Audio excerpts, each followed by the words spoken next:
Oh, hey there.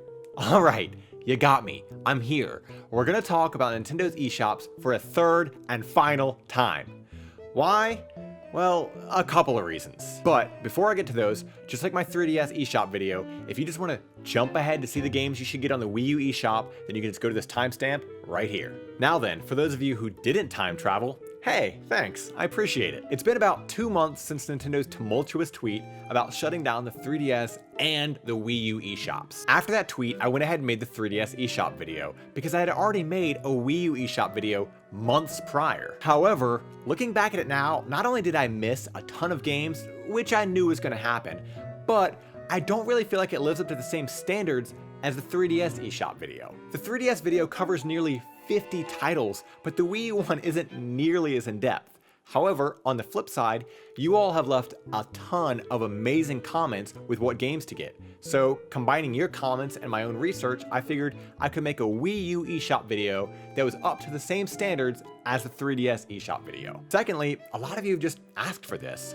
A follow-up to the Wii U eShop has been one of my most suggested videos. So like I said, you got me, I hear you, we're doing it. Finally, I did want to clear up a couple more things, including some comments I've received as well. Just to reiterate, yes, the Wii U and 3DS eShops are closing. This is straight from Nintendo themselves. These are the dates you need to keep in mind. May 23rd, 2022, you will no longer be able to use your credit cards on the 3DS or the Wii U eShop. This one is super important because that date is closing fast. And as of releasing this video, you will have roughly 1 month left to use your credit cards on those eShops. August 29th, 2022, you will no longer be able to use gift cards on either of the eShops. Late March 2023, the eShops close and are done for good. In response to the numerous comments I've received saying it's not a big deal that credit cards are going away because you can add money using your Switch or Nintendo Online, it still is a big deal because not everybody has a Switch or even has that information. Unfortunately, there are plenty of people out there who, once they can't use their credit cards anymore, they're just gonna give up and that's gonna be it. That being said, thank you for those comments because it does help bring awareness to people who see them. So really,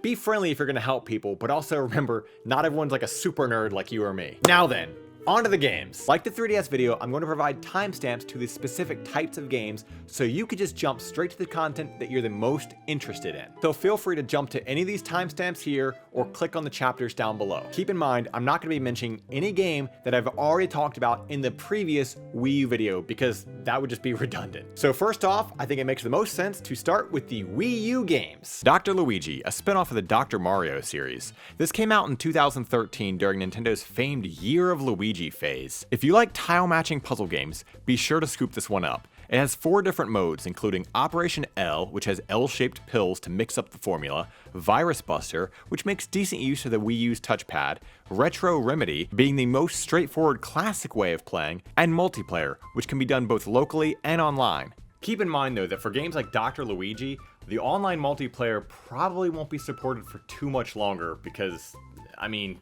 come on. Mario vs. Donkey Kong Tipping Stars. This is the 6th game in the Mario vs. Donkey Kong series and was unique in that it was released on both the Wii U and 3DS. If you buy a copy on one system, you're actually given a code to play it on the other, so this is great for 3DS users too. Your task is to guide marching mini Marios to the goal using various touchscreen mechanics, such as drawing lines to make pathways or changing the direction of the conveyor belts. This game did technically receive a physical release, but only in Japan. It also has a unique level creator where you can create and share your levels online with people around the world, again, for as long as the servers are alive. Shovel Knight. Why is this here when Shovel Knight is on numerous other platforms? Well, it's because the Wii U has really good exclusive content. I've already done a video on that, but here's a quick recap. Each platform Shovel Knight appeared on received some form of exclusive content, with the Wii U being arguably the best amongst them, as it comes with Custom Knight, which is a highly customizable version of Shovel Knight, having a vast array of different moves, effects, and colors accessible only to him. The caveat to this is that you do need to own the Shovel Knight amiibo to access this. That being said, once the shop closes, physical copies of this game are only going to go up in price, and unfortunately, so will the amiibo. The Legend of Zelda Wind Waker HD and The Legend of Zelda Twilight Princess HD. I know, these have physical releases, but they're also Zelda games, which means they're quickly raising in price. I personally think the Wii U is the definitive way to play these games, because they've been upscaled into widescreen and have numerous quality of life changes. There's also amiibo support to add in some more game modes, such as adding in another level of difficulty using the Ganondorf amiibo on Twilight Princess. I'm gonna level with you. It is genuinely hard to come up with more Wii U titles without just scraping the bottom of the barrel. Where the Wii U did excel at though is the Virtual Console, so let's talk about that next. Let's jump into the Wii Games. Wario Land Shake It. This is the 6th entry into the Wario Land franchise. Wario Land Shake It plays similarly to previous Wario Land titles, but this time adding in some motion controls, where after grabbing enemies, you can vigorously shake the Wii remote to squeeze money out of them. The art is definitely worth mentioning, as almost this entire game is hand-drawn. This is another one of those titles that is starting to skyrocket in price, so the best place to grab it is here while you still can. Lost in Shadow. Designed by Hudson Soft, this is a puzzle platformer where you take the role of a boy's shadow. The shadow must climb a tower to reunite with his body. This game plays a lot with perspective, and overall is just pretty neat, but unfortunately was a rather overlooked experience. WarioWare Smooth Moves. Personally, this is one of the most memorable WarioWare games. This is a collection of micro games in which you solve quick little puzzles using the various motion controls of the Wii remote. The more you solve, the faster they get. It could honestly be just nostalgia speaking, but I do think this is my favorite version of WarioWare. It certainly is the one that I put the most time into. Super Paper Mario. The third game in the Paper Mario series, and probably the most radically different out of all of them, because this time, instead of turn-based combat, all the enemies are fought in real time. The main gimmick here being that Mario can turn the entire world sideways to bypass gaps and solve puzzles. There are actually 4 playable characters this go around, and while this game is vastly different from the other Paper Mario games, it's different in a good way and not different in a bad way. Like, you know, this one. Pandora's Tower.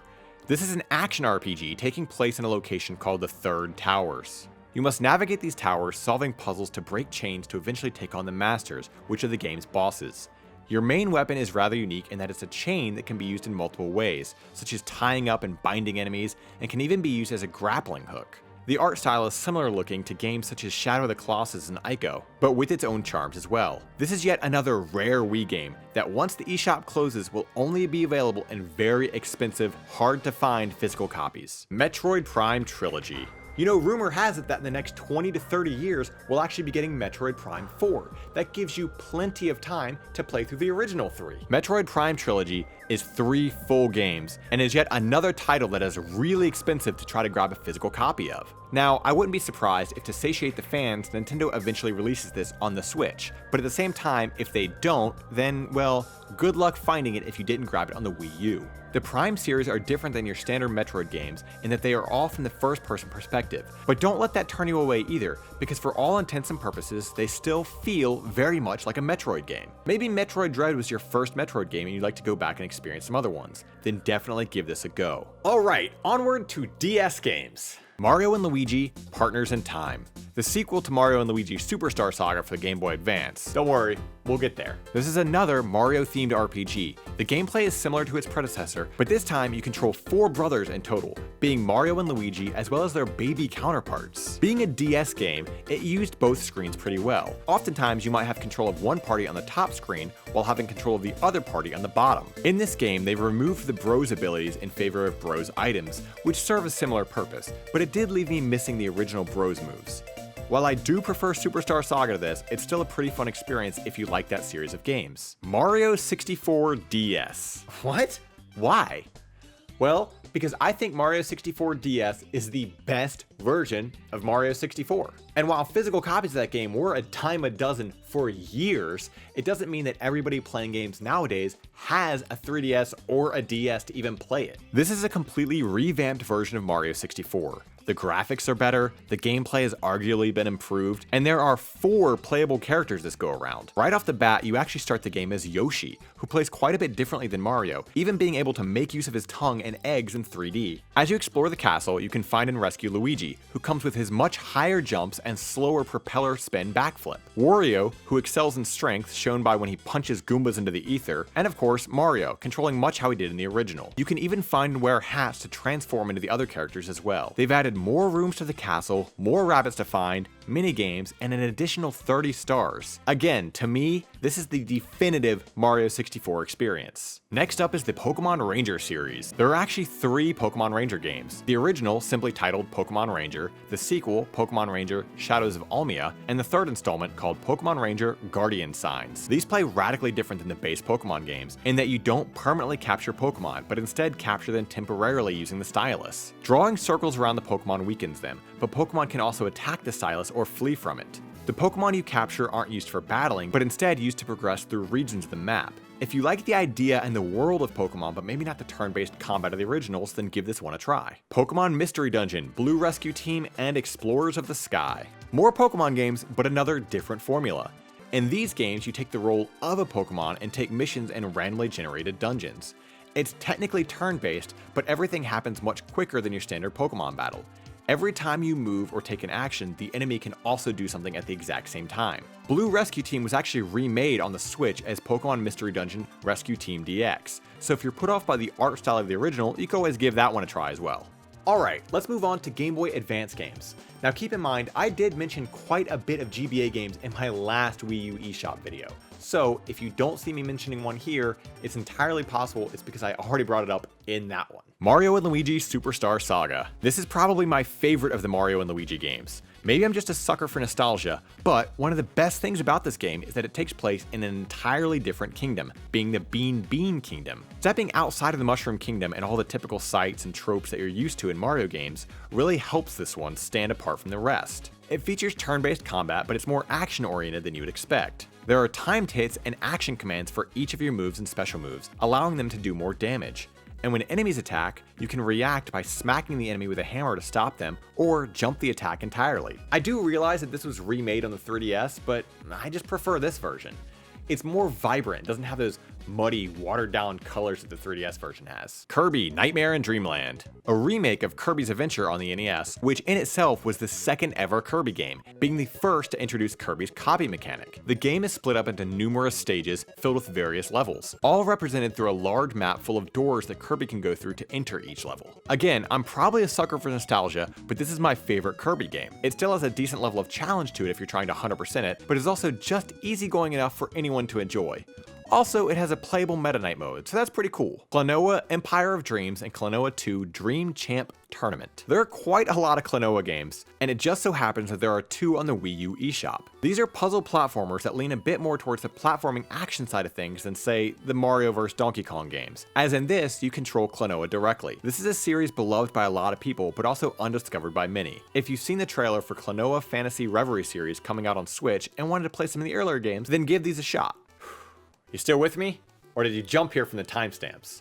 Either way, let's move on to SNES games. Super Mario RPG Legend of the Seven Stars. I mean, come on, I just released a Java on this. Of course I had to put it here. This is the first Mario RPG game and hands down one of the best SNES games of all time. It's a role-playing game taking place in a rather unique version of the Mushroom Kingdom. The battles feature timed hits to keep them more active than your typical RPG of the time. I love this game, and I've already gushed about it in the previous videos, so if you want more information on it, then go watch that video. But I will say this again here for good measure. This is currently the only way to get this game. It's on the SNES Classic as well, but those aren't being manufactured anymore. It was on the Wii Virtual Console, but that shut down, and it was never released physically in Europe.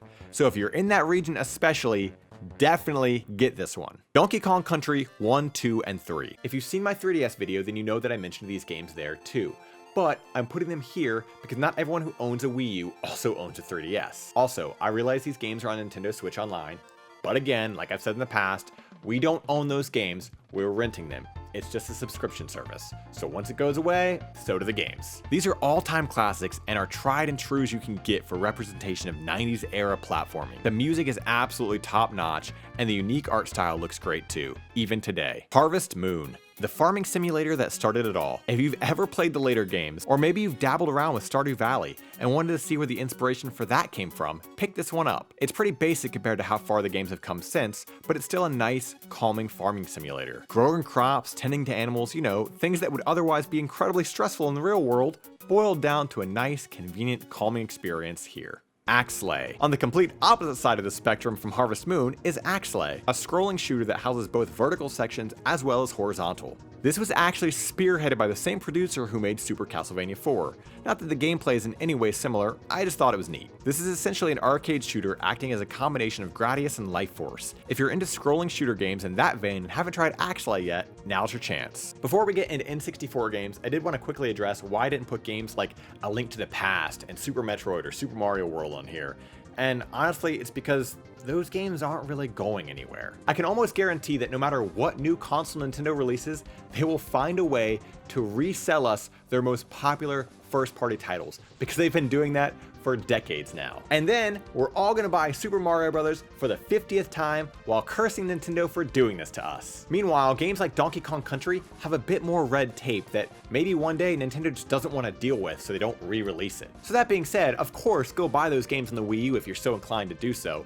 But I was trying to make a video that focuses more on games that are going to be wiped from history once this shuts down, such as Super Mario RPG. Onward to N64 games. Bomberman 64. The Bomberman series are hard to categorize into a genre because they're so unique. Apparently some refer to them as action mazes, but that also feels a little off for describing Bomberman 64. Anyway, you take the role of Bomberman and work your way through three-dimensional stages, tossing and kicking bombs at your enemies. The versus mode looks more similar to what people are familiar with when it comes to Bomberman, being a large area, often divided into a grid of some sort, where you try to blow up your fellow Bombermen while dodging their attacks. When it came to Bomberman 64, oddly enough, this is one of the few Bomberman titles that people gave higher praise to the single-player campaign over the multiplayer, so I think that alone makes this game unique enough to grab. Ogre Battles 64, Person of a Lordly Caliber. What a name! This is a real-time strategy game, and rather pretty to boot. I think it's the fact that this is one of the few games released on the N64 that didn't use 3D models and instead opted to continue with a sprite-based art style. If you're thinking this game looks pretty familiar to Final Fantasy Tactics, well, that's because it was designed by the same person. If you're into real-time strategy games, or maybe you're just getting into them with the release of Triangle Strategy on the Switch, why did they choose to keep that as the name? Then you should definitely go back and give this one a try as well. Paper Mario. What started off as Super Mario RPG 2 became Paper Mario after Nintendo and Square had their falling out. This is the first in the Paper Mario series and still one of the most beloved games in it to date. Because they chose to go with such a unique art style, it truly does have a timeless look to it. This is an RPG through and through, where you take the role of Mario and venture around the Mushroom Kingdom, gathering allies and special stars to take down Bowser. You only have one ally with you at a time, and each one comes with unique field actions as well as battle commands. The fights are turn-based, but come with timed hits and action commands that most Mario RPGs have become so famous for. 1080 snowboarding. Something about the 90s is that we were, for whatever reason, obsessed with snowboarding for a while. Nintendo apparently took notice and made 1080 snowboarding. What more can really be said about a snowboarding game than it's a snowboarding game? It's silly, mindless fun. The game features various courses that you can either race through or try to attain a high score with tricks. Alright, we're almost there. Moving on to TurboGrafx 16. Not many people even owned one of these, but it doesn't mean that there aren't games on it that are worth playing. I'll probably speed around some of these because this is already getting pretty lengthy as it is. Lords of Thunder. Another side-scrolling shoot-'em-up. What's more to say about a shoot-'em-up than, well, it's a shoot-'em-up. If you're into those types of games though, then you already know exactly what you're getting into. Obviously, these games are meant for people who like a bit of chaos, and that's exactly what this game brings. I do have to mention as well, the soundtrack here is hilariously good. What does hilariously good mean? Well, I feel like they put so much time and energy into making this crazy, like, metal OST, and then you look at the game and it's this. It's not bad, I just think it's funny. Shockman. This is actually a sequel to a title we never received here in the West, but also plays quite a bit different from its predecessor. This is your early classic arcade-style action game. Think of it like Signature Select Mega Man. It's not bad by any means, or it wouldn't be on this list, but it also came out in a time where a lot of games in the home market still felt a bit like they were made purely for an arcade audience. All things considered though, it's still fun, and since this is the only way to play it, I still recommend grabbing it. Devil's Crush. This game is awesome. It's pinball, but it's like the most metal pinball you can ever imagine. I mean, look at what's on screen right now. Look at this artwork. Listen to this music. It's just a really rad pinball game, and I think everyone should probably play it. This is absolutely one of those diamond in the rough games that you wouldn't expect to like as much as you do, and yet you do. Definitely grab this one. So the thing with the TurboGrafx 16 is that there's just a lot of shoot-'em-ups. If you scroll through the TurboGrafx 16 list on the Wii U eShop, there are just so many shoot-'em-ups that I didn't want to just flood this whole video with them. That being said, if shoot-'em-ups are your thing, then definitely go check out all the rest of the TurboGrafx 16 games on the Wii U eShop. Alright, we did it. We made it.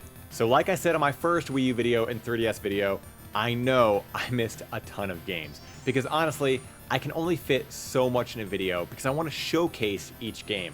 Otherwise, I'm just making a big list and saying, get all of these, and that's pointless. So of course, if you feel that I've missed anything on any of these videos, please leave a comment of what game you feel that we should be getting down below, because you will be helping out not only me, but anybody else who stumbles across these videos as well. Alright, well, for those of you who asked for an updated Wii U video, I really hope that this met the standards of the 3DS one, because I'm not doing another. Or will I? No, I'm not.